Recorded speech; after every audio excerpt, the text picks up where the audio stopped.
Halo semuanya. Nah, pada video kali ini kita akan melanjutkan dari video sebelumnya yang berkaitan dengan sintesis protein ya, teman-teman.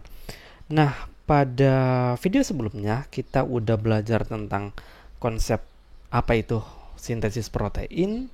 Terus yang kedua, kita udah belajar tahap yang pertama dari proses sintesis protein, yaitu transkripsi. Nah, pada video kali ini kita akan melanjutkan pada tahap yang kedua, yaitu translasi, dan lanjut pada contoh soal dari soal-soal yang ada pada sintesis protein. Oke, nah kita mulai dari pengertian translasi terlebih dahulu. Nah, pada proses transkripsi sebelumnya telah dihasilkan atau disintesis mRNA atau messenger RNA. Nah, messenger RNA ini kan disintesisnya di dalam nukleus ya, kalau pada eukariotik atau sel eukariotik. Nah, mRNA ini kemudian akan keluar menuju sitoplasma dan akan terikat dengan satu organel yang disebut dengan ribosom. Nah, mRNA ini sebenarnya mengandung informasi yang berasal dari DNA untuk diubah atau mengkode atau diterjemahkan menjadi asam amino sebagai penyusun protein. Jadi translasi itu apa? Yaitu proses penerjemahan. Nah, proses penerjemahan messenger RNA menjadi asam amino. Nah, asam amino ini kemudian akan menyusun apa? Akan menyusun protein. Oke, karena asam amino itu kan monomer ya atau satuan. Sedangkan protein itu adalah polimer. Jadi ikatan antara satu asam amino dengan asam amino yang lain itu akan membentuk yang namanya protein. Nah, seperti halnya di transkripsi, translasi juga terdiri atas beberapa tahapan. Oke, tahapan dari translasi. Yang pertama yaitu inisiasi, artinya proses dimulainya translasi. Yang kedua sama sebenarnya, yaitu elongasi, long, pemanjangan. Sedangkan yang ketiga adalah terminasi, akhir dari proses translasi. Ada apa sih pada mRNA itu sehingga dapat diterjemahin menjadi asam amino? Nah, ada yang disebut dengan kodon.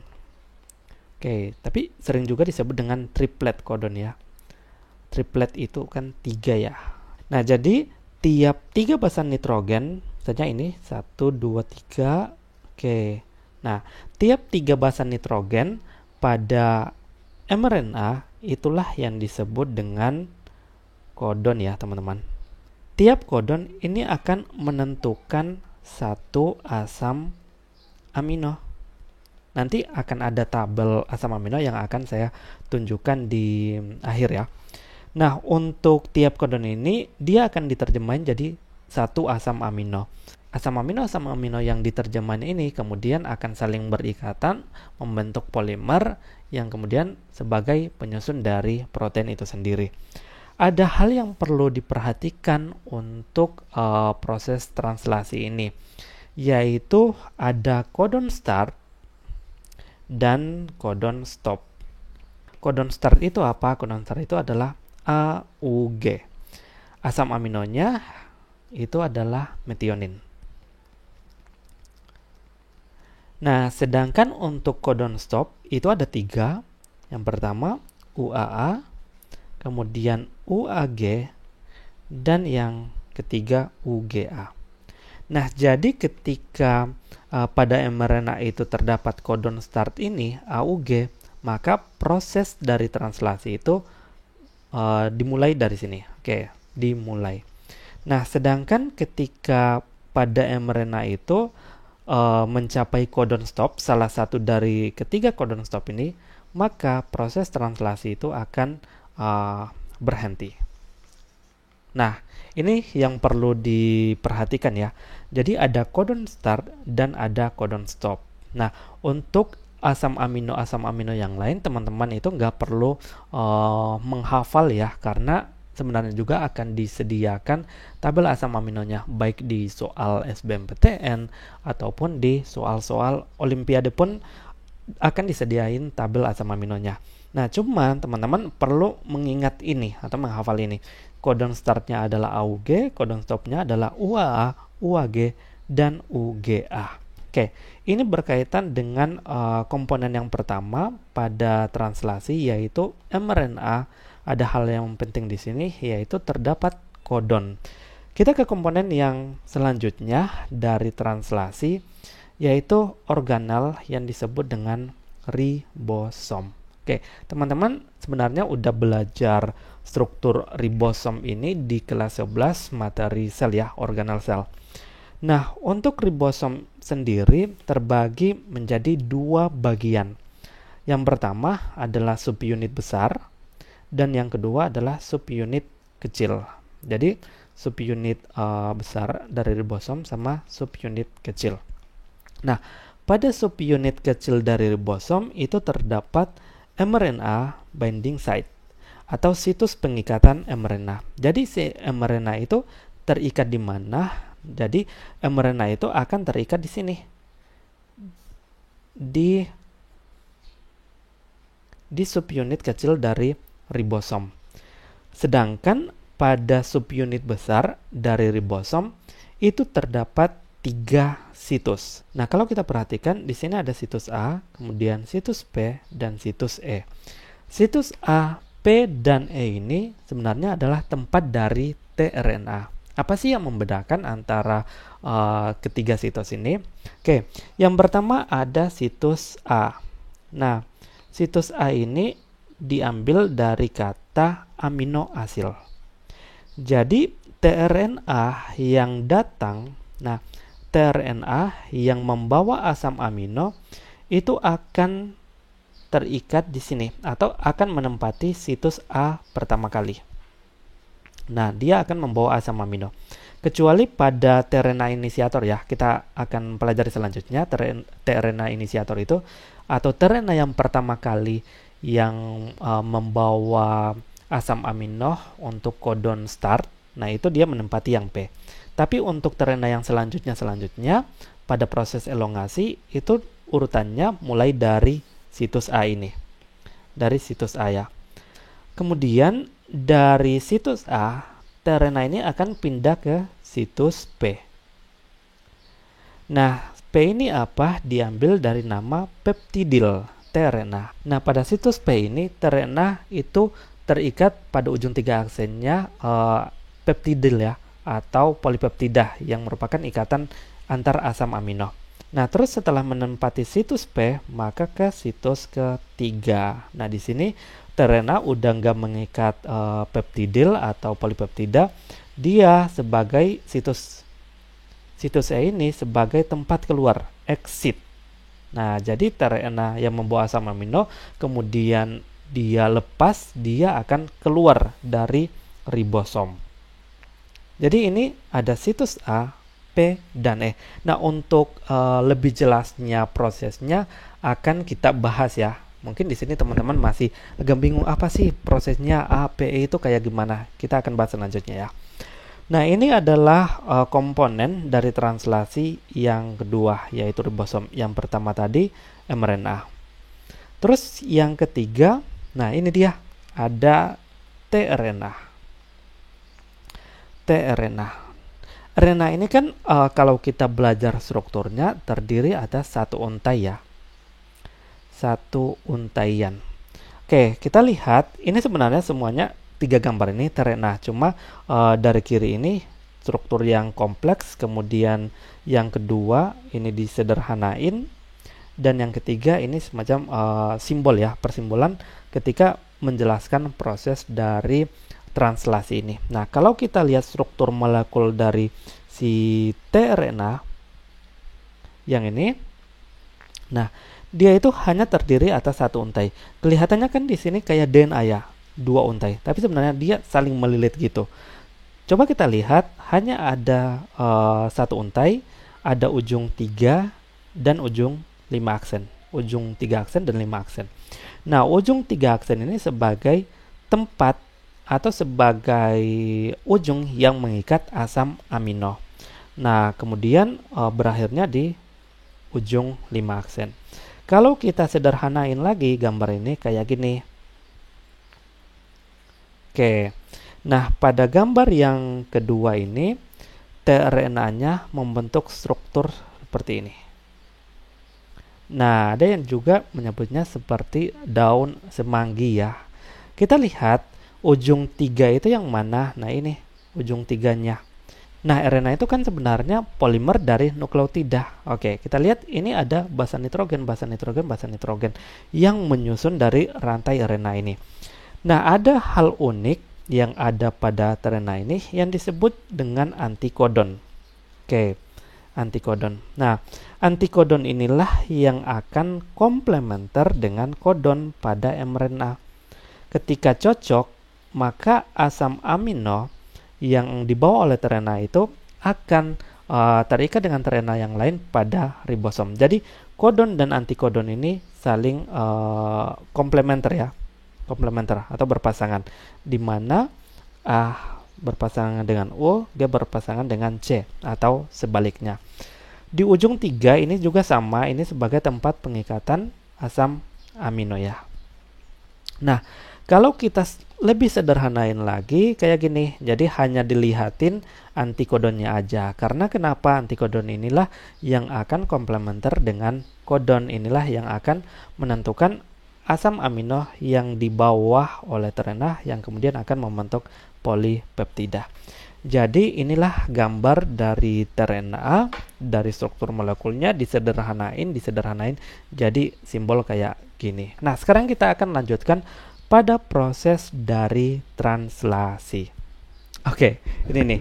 Di sini saya udah nyiapin gambar yang berkaitan dengan translasi agar lebih mudah juga dipahami. Nah, kita urutkan satu persatu ya. Pertama, kita akan mulai dari proses inisiasi. Oke, saya tandai dengan warna biru. Proses inisiasi. Nah, inisiasi ini kan dimulai dari adanya kodon start pada mRNA. Oke, misalnya di sini saya tuliskan kodon pada mRNA kayak gini. AAA, terus ada AGC, terus ada AUG. Nah, kodon start itu adalah ini AUG. Berarti mRNA yang udah terbentuk pada hasil transkripsi itu nggak semuanya akan diterjemahin jadi polipeptida. Dimulainya dari mana? Dimulainya dari kodon start yang ini. Oke, misalnya kodon startnya di sini ya, maka mRNA itu akan terikat dengan subunit kecil dari ribosom. Nah, kayak gini. Oke, dia akan terikat. Jadi tempat pengikatan pada subunit kecil dari mRNA itu disebut dengan mRNA binding site ya. Setelah kodon start itu udah ada pada mRNA, maka tRNA yang membawa antikodon yang komplement dengan kodon start itu akan datang. Oke, misalnya ini kodon AUG ya. Nah, berarti antikodonnya itu adalah UAC. Oke. Saya tuliskan di sini UAC. Nah, ketika tRNA yang antikodonnya udah komplement dengan kodon pada mRNA, maka si ribosom subunit besar itu akan datang. Dan tRNA yang pertama itu akan menempati situs yang P. Oke, situs P ya, bukan situs A. Karena dia tRNA yang pertama, disebut juga dengan tRNA inisiator. tRNA inisiator. Dia yang memulai. Maka prosesnya disebut dengan inisiasi. Jadi antikodon dan kodonnya itu sebenarnya kayak gini. Nah, AUG pada mRNA, kemudian UAC pada tRNA. Ini adalah antikodon, ini adalah kodon. Nah, kalau di sini adalah kodon start karena AUG ya, kodon start. Oke. Nah, tRNA yang datang itu akan membawa asam amino yang pertama, yaitu apa? Asam amino metionin. Karena kodon start AUG ini dia diterjemahin jadi asam amino metionin. Oke, ini adalah proses yang pertama, yaitu mRNA terikat pada subunit kecil dari ribosom, kemudian tRNA datang yang cocok dengan kodon start. Jadi antikodonnya komplement dengan kodon start pada mRNA, kemudian subunit besar dari ribosom itu akan datang dan tRNA ini menempati situs P dari ribosom. tRNA ini disebut dengan tRNA inisiator. Nah, ini adalah proses yang pertama, yaitu inisiasi. Yang kedua adalah elongasi. Nah, proses elongasi ini berarti adalah proses perpanjangan. Gimana? Oke, ini saya keluarkan dulu. Jadi tRNA inisiator yang membawa asam amino metionin, itu kan menempati situs P ya. Nah, tRNA yang selanjutnya akan datang itu akan menempati situs A. Oke. Nah, di sini saya nggak akan tuliskan antikodon sama kodonnya aja ya, tapi fokus ke proses dulu. Nah, kita lihat tRNA yang selanjutnya ini akan membawa asam amino yang berbeda. Oke, saya tuliskan deh. Misalnya di sini adalah AAA. Maka antikodonnya itu apa? Urasil kan? Nah, gitu. Jadi urasil pada antikodon, kemudian pada kodon pada mRNA itu AAA. Nah, jadi komplement. Ketika ini komplement, maka proses elongasi itu akan terjadi. Proses selanjutnya gimana? Metionin yang sebelumnya dibawa oleh tRNA itu akan pindah dan berikatan dengan asam amino yang kedua. Nah, dia akan berikatan dengan asam amino yang kedua yang dibawa oleh tRNA. Kemudian, si tRNA yang sebelumnya, yaitu tRNA inisiator ini, dia akan pindah ke E, exit, dan kemudian akan keluar dari situs E. Nah, di sini berarti udah terbentuk dua asam amino kan ya. Terbentuk ikatan antara dua asam amino. Nah, kemudian tRNA ini akan bergeser ke sini. Si mRNA juga sebenarnya itu akan bergeser ya. mRNA-nya juga akan bergeser.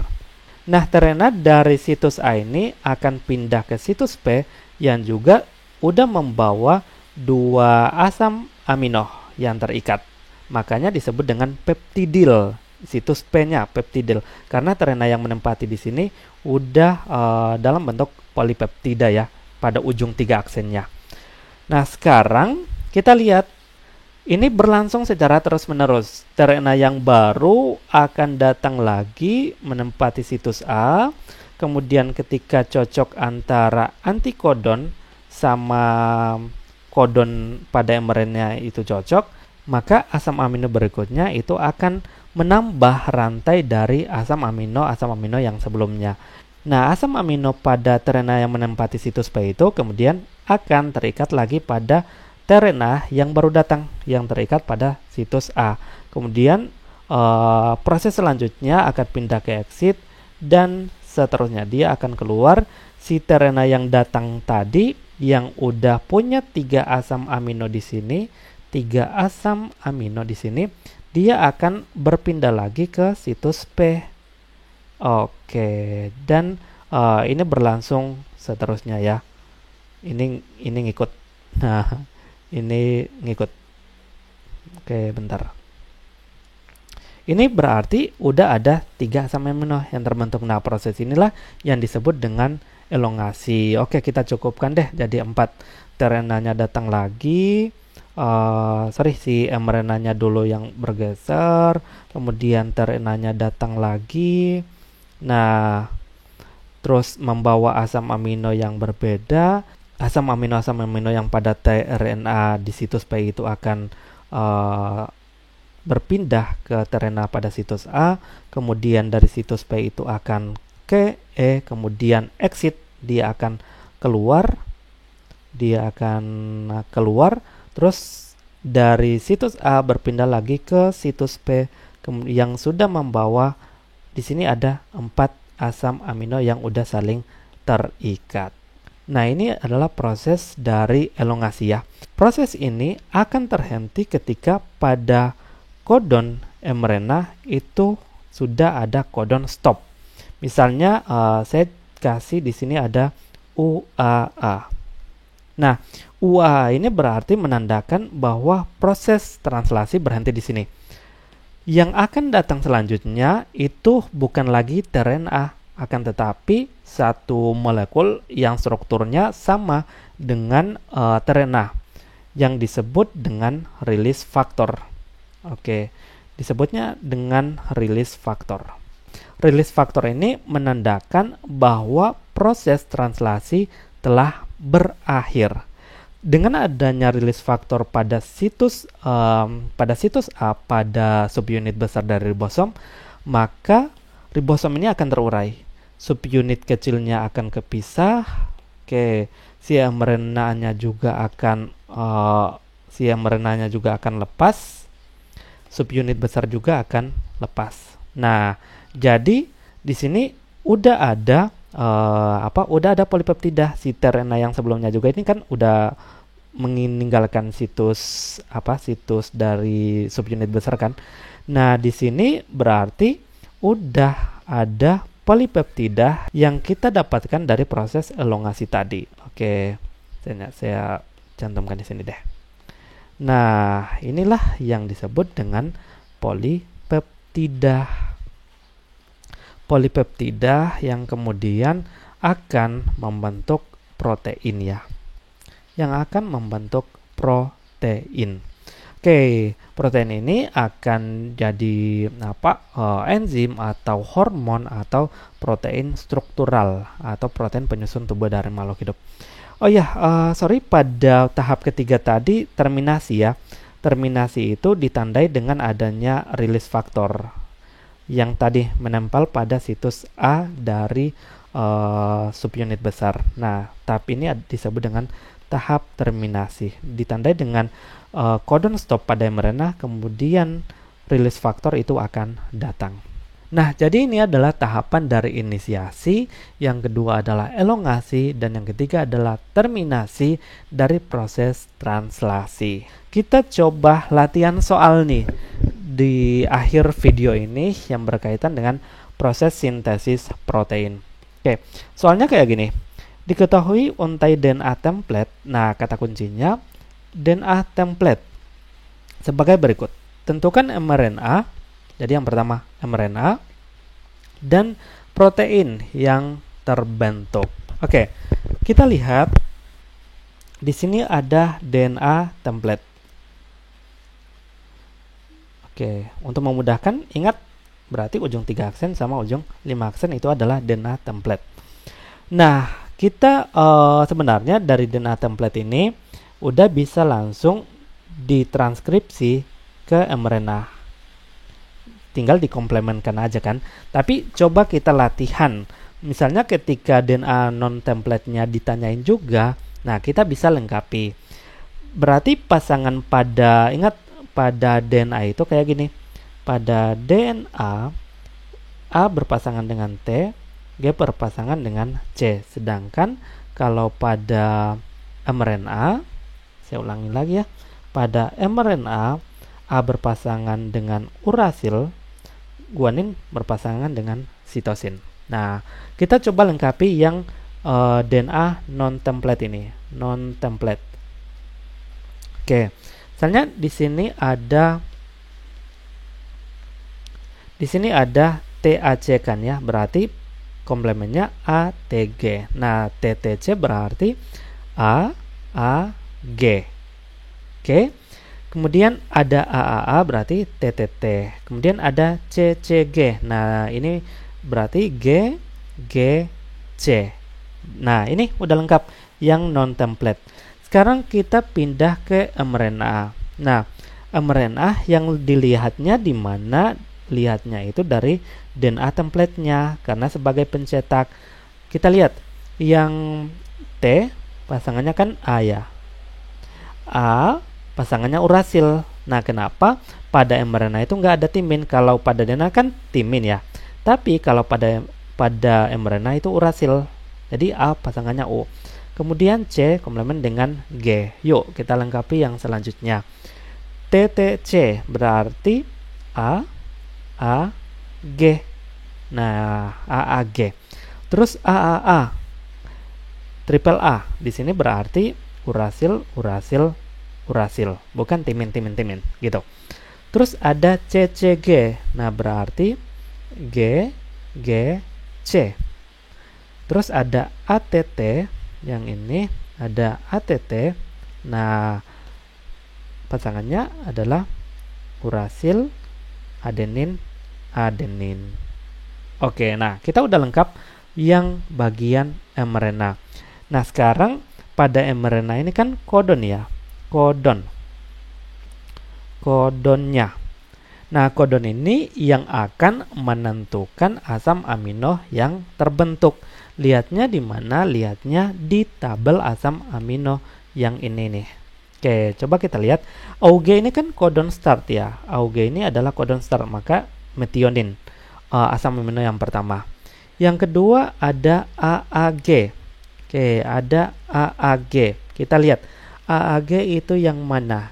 Nah, pertama lihat basa nitrogennya A dulu, A, terus A di sini berarti yang G mana nih? AAG. Nah, ini nih. AAG. Si AAG ini mengkode asam amino LYS. LYS itu apa? Lisin ya. Ini. Jadi akan dilengkapi juga keterangannya ya. Nah, dia lisin berarti lisin. Terus yang UUU. U itu yang mana? Coba kita lihat di tabel asam amino yang ini. Oke, pertama lihat ini asam amino yang kedua, basa nitrogen yang kedua, terus basa nitrogen yang ketiga. Nah, ini dia. UUU berarti PHE. PHE itu apa? Coba kita lihat. Ini adalah fenil. Nah, berarti di sini fenil. Terus GGC yang terakhir. GGC, kita lihat lagi di tabel asam amino. G, terus G. Nah, ini nih. GGC berarti GLY. GLY itu apa? Glisin ya. Ini dia, glisin. Nah, yang terakhir itu ada UAA. UAA ini dia nggak dikode asam amino. Ini menunjukkan kodon stop. Kita lihat kodon stop UAA, UAG atau UGA. Kalau di sini berarti kan UAA ya. Nah, proses translasi akan berakhir sampai kodon stop, ditandai dengan adanya apa tadi? Ya, rilis faktor yang datang.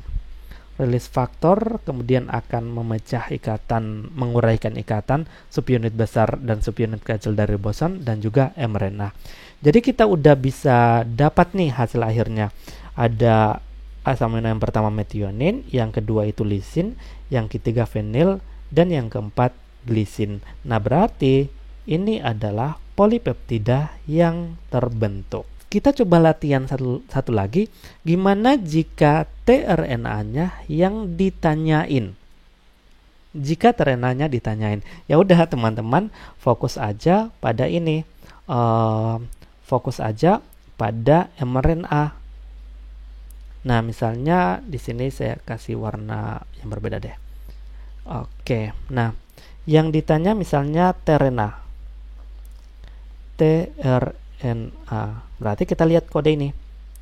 AUG berarti apa? UAC. Oke, AAG berarti UUC. Nah, UU berarti AAG. A, GGC, C, C, G.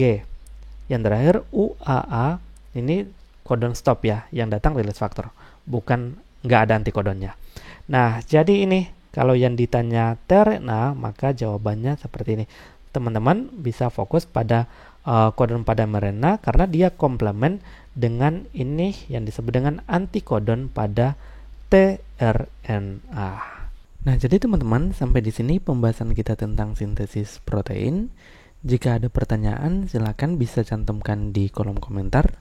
Kita berjumpa pada video yang berikutnya. Terima kasih.